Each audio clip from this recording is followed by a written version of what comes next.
would be peaceful, bring knowledge and understanding. God, we thank you for the opportunity we have to gather. We thank you for those who are leaders in our community. We do pray that you would give them the wisdom to make wise decisions. In Jesus' name, amen. Amen. Administrator Collins, will you lead us in the pledge? I pledge allegiance to the flag of the United States of America and to the republic for which it stands, one nation, under God, indivisible, with liberty and justice for all.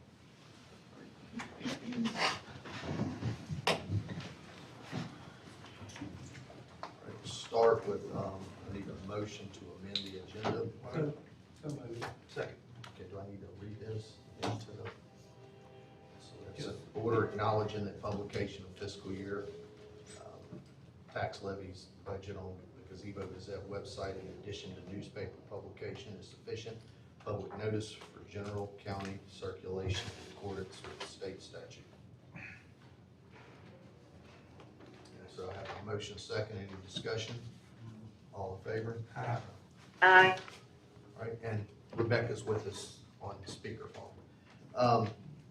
We'll start. I want to recognize Matt McDonald, Director of the Coast Coliseum, to give us an update on the air conditioning situation we have at the convention center.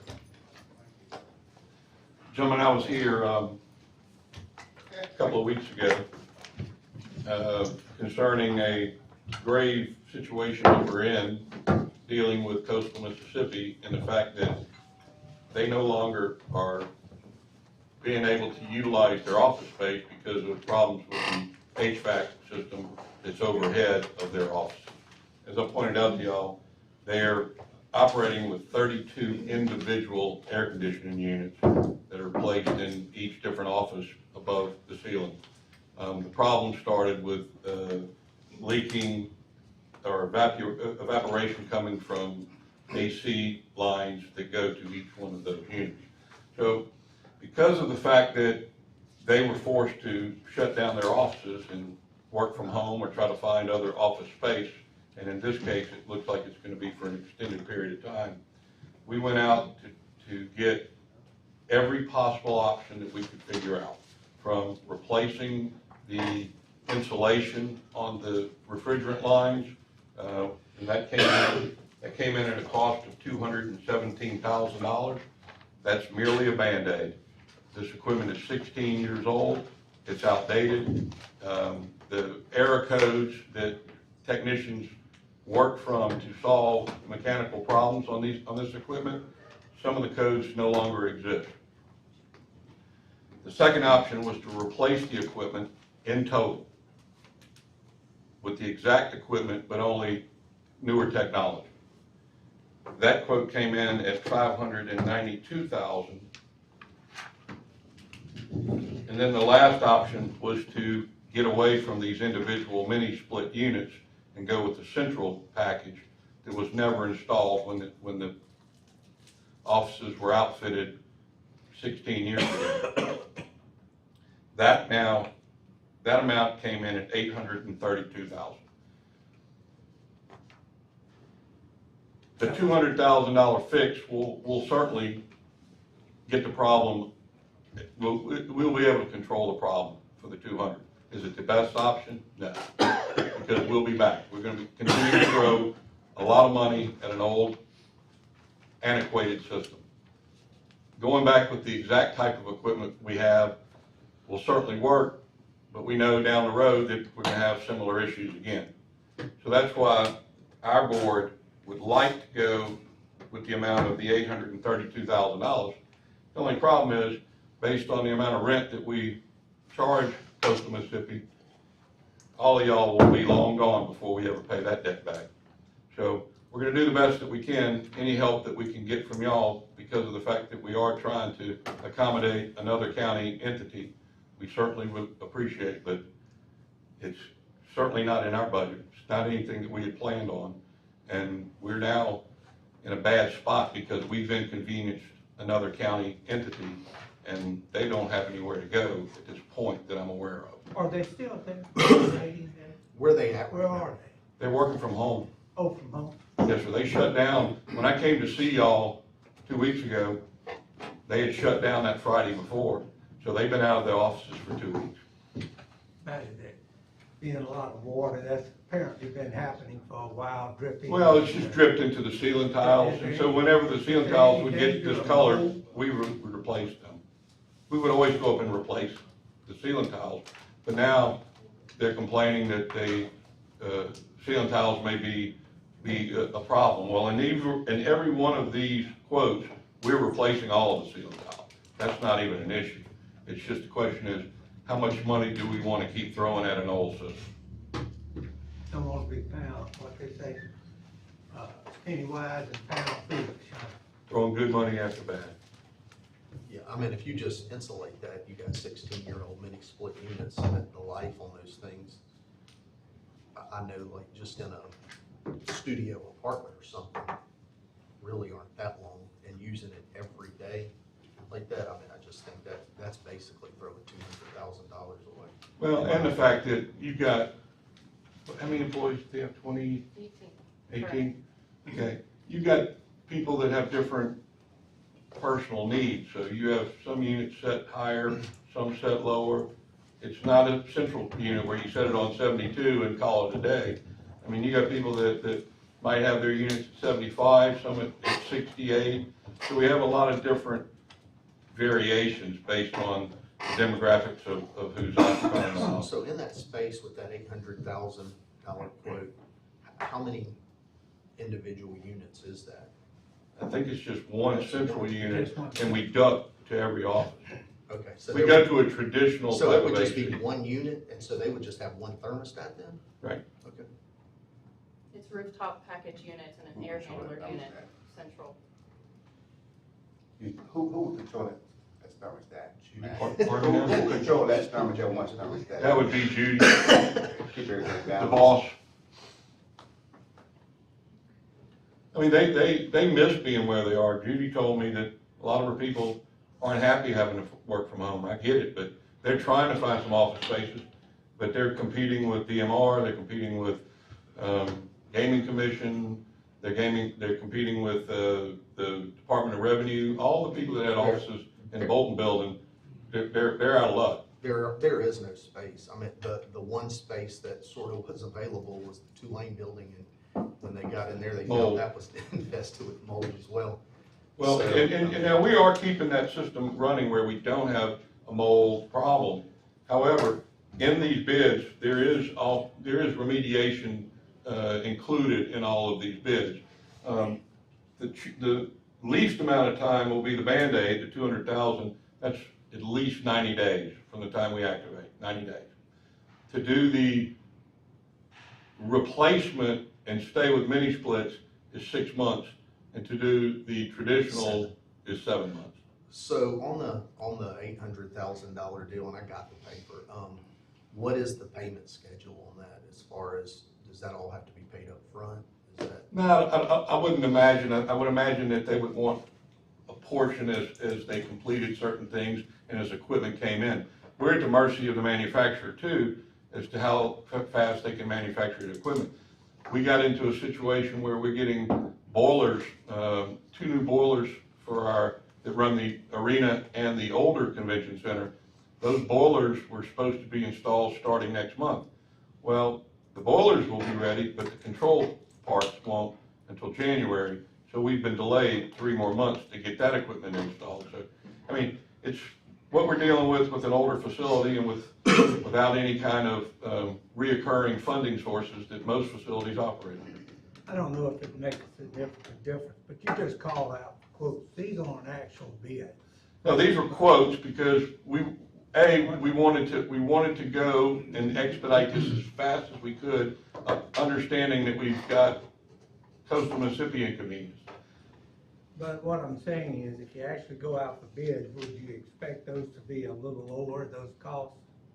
A little That's- lower for that's- actual that- bidding? That's hard to say. I will say this, Marlon. We went to multiple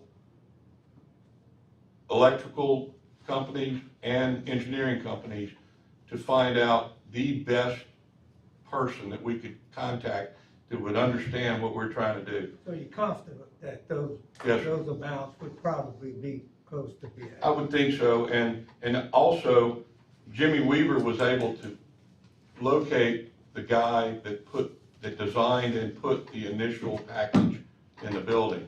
And he had him come to the site, and they all looked at it with the same set of eyes, and that's how they determined these options is what would work for us. I was surprised Mr. Lawrence was still around, but he was.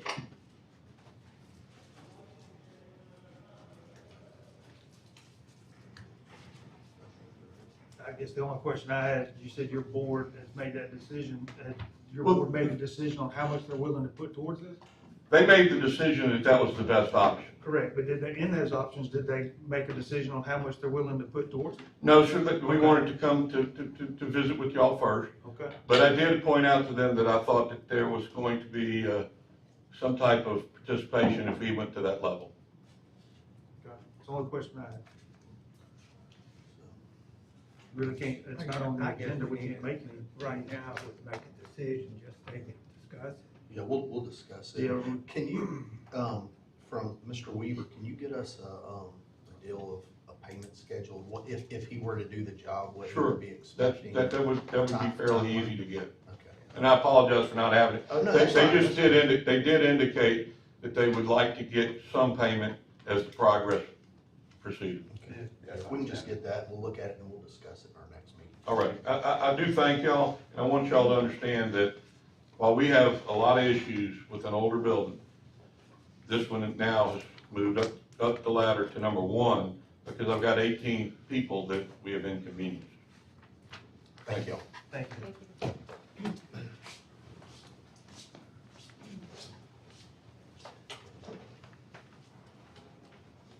We'll move on to our hearing to receive comments on tax levies. Oop, this is yeah, sure. And Harrison County's proposed budget for fiscal year 2026. Do we have any comments? If not, we'll move to the order spreading upon the minutes, the notice of interim meeting, Harrison County Board of Supervisors, scheduled for September 15th, as per code 25-41-13, 1972 is amended. Motion. Second. Any discussion? All in favor? Aye. Nathan, you need a motion to say that there were no comments. Okay. Yeah. Okay, I need a motion to accept no comments. Motion. Second. Discussion? All in favor? Aye. All right. Recognize Jeff Clark, Senior Resources Director. Morning, everyone. Good morning. Yeah. Thank you, sir. You're welcome. Supervisor Powers, I didn't realize you would be here. I'll email it to you as soon as I get back. Thank you, Jeff. You're welcome.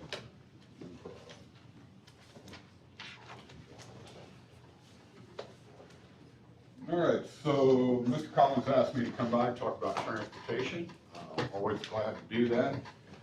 If you'll look at page one, it's kind of an overview of what we've done, what we're doing. So what we do in Harrison County Senior Services Transportation, we do field trips for our senior centers, and we do on-demand response, which is, that's increased 100% over the past year because it didn't exist. So people can call, we like to get them a week out, but again, we're not gonna turn anyone down. People make appointments, we take them to the doctor's office, we take them to get their hair done, we take them shopping. You'll see the reimbursements on there that we get per person, or per unit, as it's called in the contract, and that's per unit, per stop. What our current staffing looks like, we have 4 people with CDLs. So to use our MDOT buses that are grant-based, we have to have CDL licensed drivers. 2 of those are unique situation. 2 of those actually work at D'Iberville, the D'Iberville manager and the aide out there, so they only are doing driving for D'Iberville. But, you know, our field trips are at an all-time level. Like, we're taking 2 buses at some senior centers, where we're running buses, running trips all over the place. It's got our current equipment. Our future needs, we talked about that in my budget request that I gave y'all earlier this summer. And to my I think that we will get that. We're in the queue to get 2 more buses from MDOT. That's a government agency, so that stuff takes a little while, but we do, if we get the money we ask for, we have the matches for that, and we would need to hire an additional full-time driver. So, you can see our finances. I think I'm on page 3 now. This is what we requested. So, what we're here to talk about today is CTA, because part of our senior service budget, a good portion of it goes to CTA. They do provide some services and transportation options for the seniors of Harrison County. It's a little more widespread than what we're currently doing. We give CTA out of our budget. This is on top of the county's appropriation. They get about $60,000, and this was in FY25. They get about $60,387,000 per quarter. They wanted an additional almost $15,000 per quarter, which they actually put in our budget when we got it last year, but Yolanda Lewis, who does our money, fantastic with that. She caught it, brought that to Walt's attention.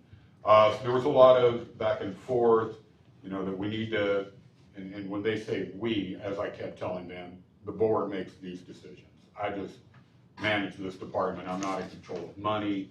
So it was kind of a back and forth. The board needs to give us more money. Again, you need to go talk to the board. So finally, they did cut some services. They reduced taking our seniors on field trips, so we have some large scale events every year, like we have the Halloween one coming up. So they stopped taking seniors to those kind of things. We picked it up, right? Like whatever they decided to cut, we picked up the slack and we kept on going. So now we're kind of at an impasse. The board's decided how they want to fund them this year. So they once again said they want to cut more services, and kind of been a little aggressive about it. But again, I don't make those calls. Y'all do. I work for y'all, and whatever y'all want to do, that's what we'll do. So you can go down to like the last page, I believe. Like I have some options. Mr. Collins now talked some options. Mr. Collins now talked about what it would look like for Harrison County Senior Services to take over all the transportation for seniors. That's the 70,000. Sir? Well, y'all take it all over. For us to take it over, I mean, that would just decrease their funding altogether. So what they do is they do. But what I'm asking you, Sir. the additional cost to South Mississippi Planning and Development. So that's what we get from them. 70,000. That's what they're giving us. That's what they're giving you. That's what we're giving us. And if we increase our transportation services, that number will increase next year. But yeah, $70,000 of our budget comes from SMPDD just for transportation. So what CTA currently does, they do dialysis runs, which I talked to Supervisor Cuevas about. I'm not an expert in, but if the board decided that that's the way we want to go, I'll learn. My team will learn. They take people shopping, which we could easily do, and they do center runs. So they take people to Lyman, they take people all over. Harrison County's paying for them to transport to Lyman, Francis Fredericks, Charles Walker, some others. I don't think they're running out to D'Iberville. They don't go to Socia, don't go to Wool Market. I think if we were to look at doing that, we would take seniors to whatever center they wanted to go to. So anyway, like I said on the last page, if they're saying they want to cut something, if we're going to stay at the same, if you're going to fund them, what you offer to fund them. Jeff, what you said, bottom line is that you can take it in-house. And I the can. money we do not contribute to the CTA, you can cover that. That's the plan. Like, I think our bigger plan is for us to expand our transportation thing because we've seen it grow. Mr. Collins has worked closely with me on it. We've seen a lot of growth. We have Lydia Stewart does a good job of managing it. And there's things are starting to happen, like SMPDD has a retiree program where they bring in people they pay for. They just offer me somebody who left the transportation, who has a transportation background, who knows how to do scheduling and schedule maintenance. So I see that as a real opportunity and a real blessing, and that's just something that just kind of transpired. But, again, I work for y'all. I'm gonna do what you asked me to do. We can start out slow, or we can jump in the deep end. That's y'all's decision. So out of the three things that they have here that they said they need direction on, the senior centers, you've already got that covered, correct? So Well, that's not that aspect of it. So what they're talking about there, that's the day-to-day where they take people out to the senior centers. We're not currently doing that, but we could. They do Taking the people dials. to don't they take folks? They to do grocery take people to the shopping, groceries, doctor's but so do visits, we. Doctor's visits? Yes, sir. You can do that, you can Yes, do sir. that. And of course, this isn't to be, they're our community partners. This isn't an act of aggression or hostility. I was asked to put this together. We want to do what's best for our seniors. So Jeff, are they Sir. serving all lines to the senior centers, including the west side of the district with Dr. Marlin? So they're not running out to, they don't run out to LaBowie, but we're starting, because of the reimbursements that we get for it, and I've talked to Ms. Tisdale about this, like our liabilities are liabilities. So we're actually, my center manager out of LaBowie is starting to go, we have a van out there going around to pick people up. We have people from Pass Christian who want to go out to LaBowie. We're trying to divert them there because they're gonna do, I think they're going to decrease their senior programming, just try to get them an hour. Would Pastor Chan contribute to some of the costs of their participants? Sir, their participants is only like 4. So, as I told them, we take 4, we take 400, because we do this at a high level. Say that, look, Yeah. But we're currently not running out to LaBowie, but if we took over, they go to Francis Fredericks, if we started doing senior center drop-offs, we do all the centers, because I don't see why there should be any discrimination or we're not doing this, we're not doing that. I guess my question, senior centers, they're going to someone's home and driving them Sir. straight to the senior center? They go pick them up at a home, take them there. In Pass Christian, we're gonna start meeting them at the So that's what library. CTA's doing? Yes, sir. Okay, and then CTA is picking someone up at their home and taking them shopping? Yes. Okay, They do that like they have a day designated to do that. We're doing that as well, so it would be very easy for us to do that. and then the daily, dialysis transportation. Dialysis is the third- transportation, is the yes, sir. third one that, they were asking about. Correct. Robbie, you've looked at this and you're comfortable with it. Jeff has assured me that he can handle everything that CTA. We can handle it, right? Like I go through Robbie on everything. He's good counsel for me. Are there gonna be hiccups? Yeah, but there is with anything that's, And Doc, I don't know what the answer is here. Y'all are the board, it's y'all's constituents. My concern, Jeff's concern, is our seniors of this county have transportation. And just like Jeff said, we are serving all areas of this county. I guess I asked Bob and Jeff answered it, that if we go in-house, what I would call in-house, Jeff and them doing it, that the services at least will be what we're providing now through CTA and Jeff. And what we have seen is, we have seen CTA pull back on services. Last year, we reduced their appropriation, this year we reduced, and their response to that is, we're gonna reduce services. I don't know if it, we go holistically or scale it.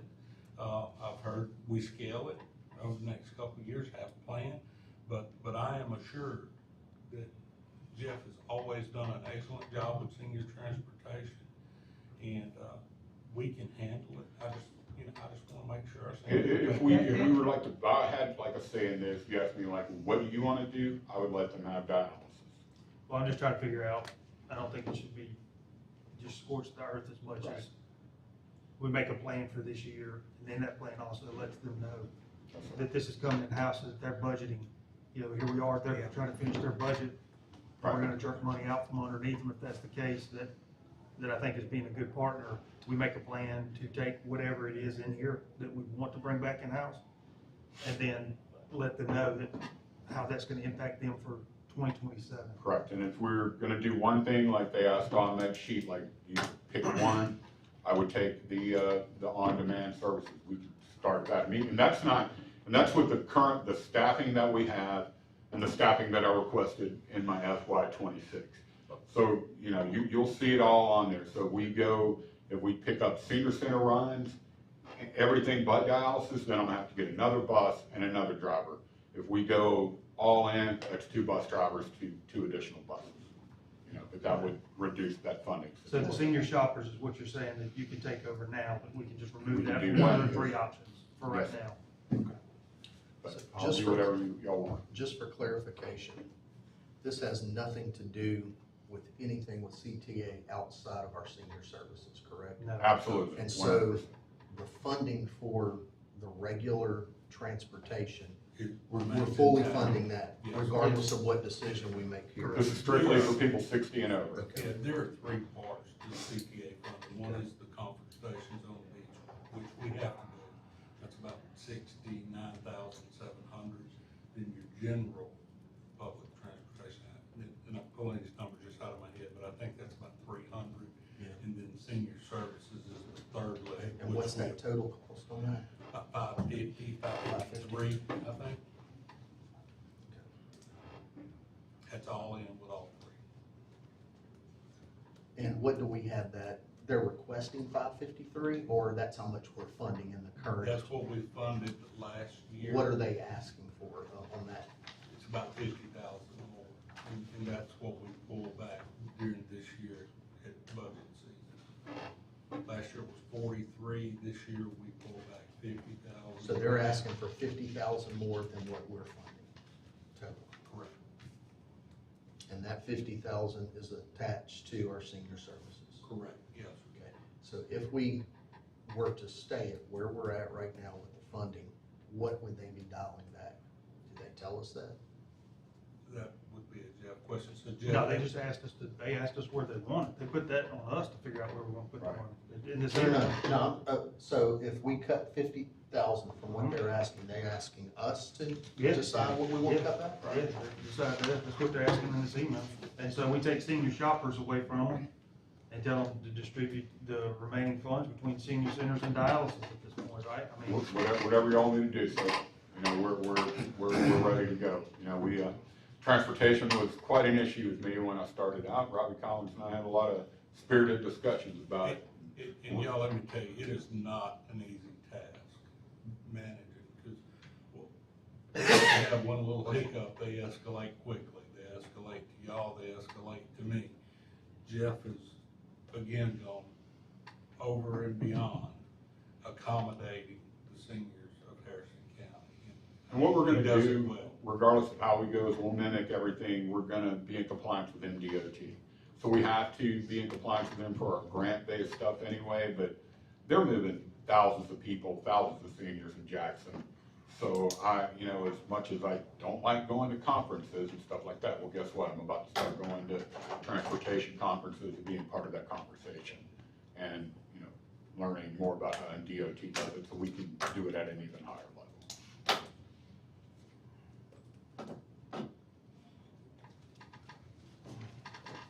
Thank you. Nah, I'm good. Good. No, I mean, I know. Again, y'all, this is only I to know what help I'm our trying to people. do. This isn't gonna decrease Right. anything we're doing, you know. I mean, our centers are functioning at a high level, people are happy with the food, you know. I everything's good. agree. I agree with Dan. I think that we need to make a decision on what we're going to do. However, I think at this stage of the budget, it would almost be unfair to them to just pull everything We away. do that. You know, we need to make a plan and let them know, you know, what our plan is going forward. And that can be, you know, I would assume that if the county takes over some of these services that he's talking about, that's less they have to do. it is, but they have staffing and they stuff in won't have place that. for some of this. And so, So I think where we're at now, like my understanding, they know what's coming, or they understand what the funding is gonna look like, so this cut that they want, that they're asking us to make from them, that's already factored into their thing, it'll just be something we can take over, and we can take over So October 1. they are aware that this is in That's my understanding, consideration. because I only work for the board, I don't speak for the board, so I've stayed out of the conversation, because it's, I've talked to Robbie about it, it's not for me to have discussions about it, Well, and just my take would be to take the senior shoppers away, tell them to divvy up whatever budget for senior centers and dialysis. And then I guess throughout the year, the senior centers part, if we can come up with a plan, if you wanna take that in, come up with a plan between now and Absolutely. next budget season. We can then come up with a total of what they're gonna be reduced. If we continue to go forward, I think an MOU is needed to not have a gray area of what we're doing, as far as what they're doing, picking, who they're hauling where, that we know. And, if we continue to just do dialysis and senior centers with them, then we have an MOU with them, so it's clearly stated that. I agree with Dan. And look, getting these people to be able to shop and go to the senior centers is important, Yes. but this dialysis transportation man. is That's- imperative. absolutely. And so we have to make sure that there's no holes in that. We 100%. wanna, I mean, that's life or death. And so we wanna make sure that there's, whatever decision we make, gotta that be there's prepared. no gaps there. Yeah. Because that's, that's life or death, and so there's no messing up there. We can mess up missing people, taking them shopping or whatever, but on this You gotta have a dialysis, smooth transition. whatever we do, we have to make sure. I assure you by next budget year, I'll be an expert in That- dialysis. Hopefully I'm not on it, but that is- I'm gonna know more about it. Hey, thank y'all do a lot. You to can do without support that the kind seniors. of expert. So, Dan, do you wanna make a Outside motion? I don't know that we need a Yeah. motion, all you have to do is answer the email. Yeah, we'll just. Okay, so basically, we're gonna leave funding where it is. Remove senior, Shopping. yeah, Shopping. and the three things that she asked, where she wanted it spread out apart, just tell her to remove senior shopping and spread it out between senior centers and dialysis transportation. Preferably dialysis transportation gets the most where needed. Fully funded on that, And making then sure that there's we'll no. go- We can go ahead and start putting a plan together to do the center stuff, if. And if we wanna go and completely take this over, we need to start doing this months in advance That's what I'm saying. before they see You need next a year. transition, you need to be prepared. Sure. So that you'll have a smooth transition. This is the next step, and when you're ready to take the No next step. services are lost. Sounds like you got an opportunity in 26. It's an opportunity now. I mean, it was my goal to be here. So no, vehicles and an employee is gonna be, Right, and that was, I requested that on I 26, and, that hopefully y'all will do that, so. Any other questions, anything I can do for y'all? Yes, sir. Yes, sir. Have a great day. You gave me an extra one of these. All right, cool.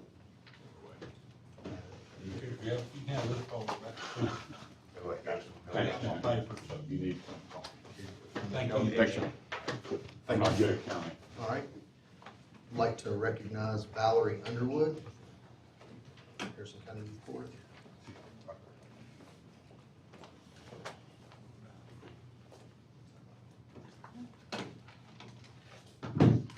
Hello? Hello. I'm not sure why I'm up here at the podium this morning, but I am here for any questions. Hey Val, it's Rebecca. Hello? Just want to make sure you could hear me. Yes, ma'am.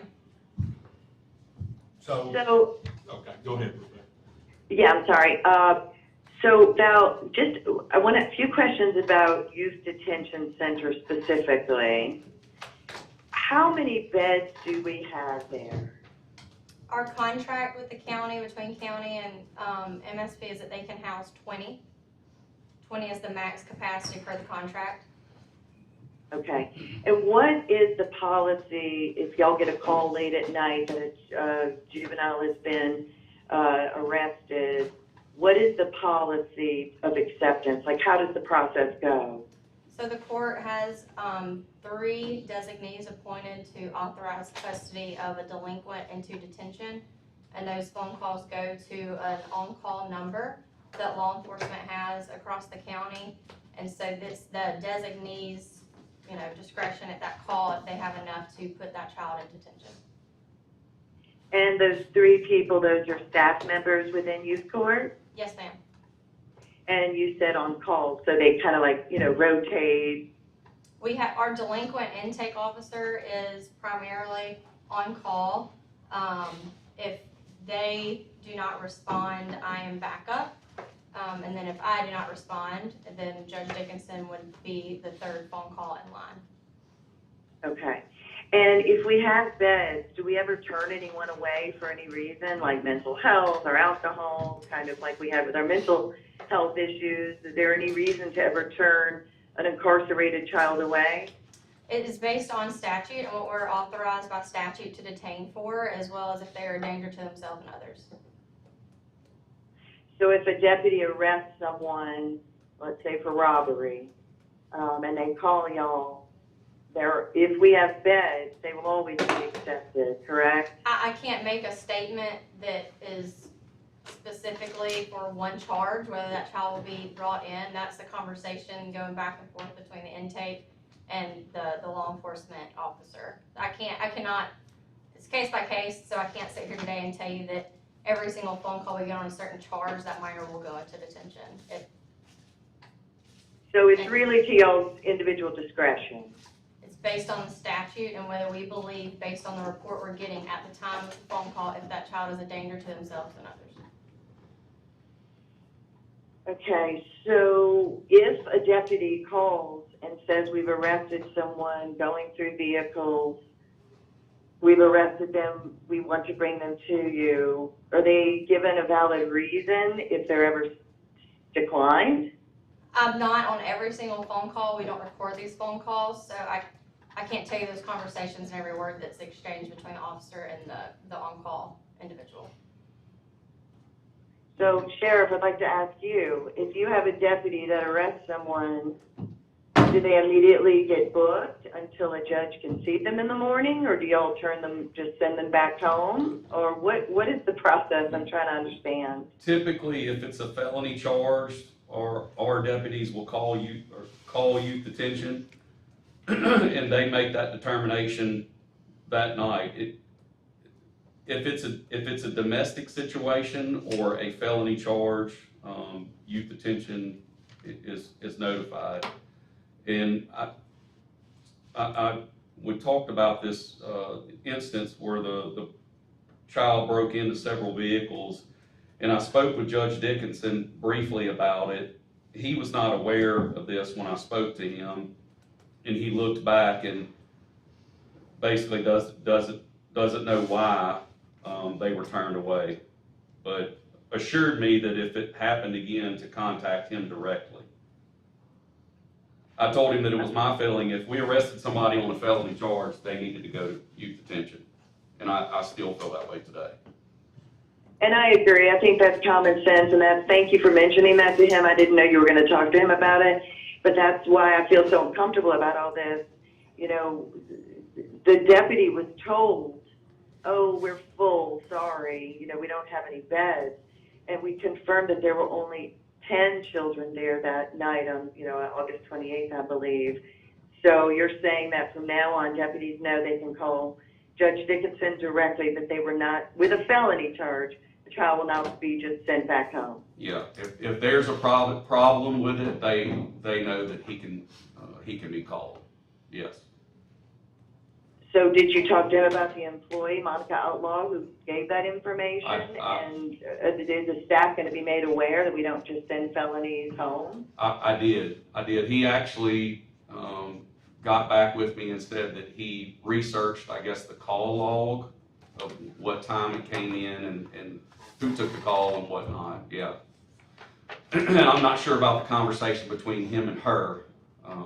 Sure. But I just think, she did this on her own, or is that the practice? Is what I'm very concerned about, is all I want to say.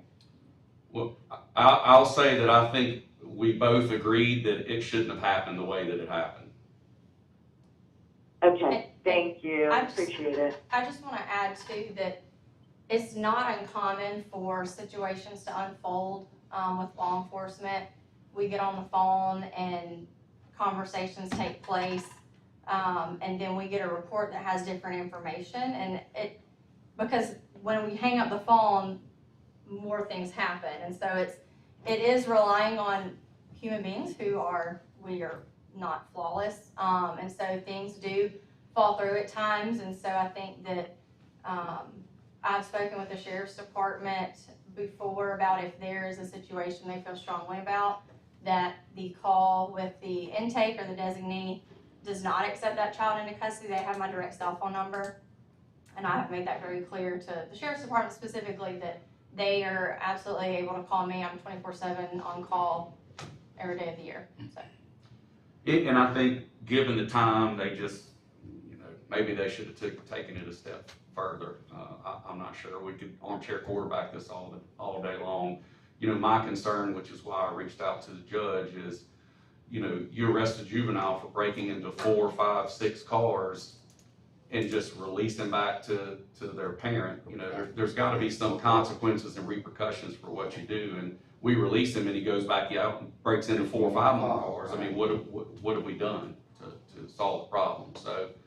That's right. Hopefully. And there was also adults who pointed him out to deputies so he could take retribution on them. There was also another child that he was with that y'all were never able to catch, so we could easily go run to that child and say, hey, they're on to you. I mean, it's got a multitude of problems, and the amount of money that we pay for that is extremely concerning to me, that we would tell a deputy, no, the beds are full, when that is not the case. Yeah. Hopefully we won't run into this problem again. I've never known any of the staff at youth court to use a reason for the beds to be full when they're not. That is very clearly understood by all of our staff, so I haven't seen the police report. I know we got it a week or two later after the fact, so I have not read that in its entirety. But I do know that Judge Dickinson and myself have discussed the situation specifically and have spoken to the employee. So, and at that point, that's all we can do. I said that's all we can do at this point is to correct it for moving Available or forward. not is a factual. Sir, Whether there are available beds is a it's factual. either we're at 20 or we're not, and They so. are or not. Correct. So that shouldn't be an issue. Correct, and that has never, to my knowledge, been used before. We've been at 20, I think, once or twice since I've been administrator, and so it's, That it was full. then- yes, sir. But,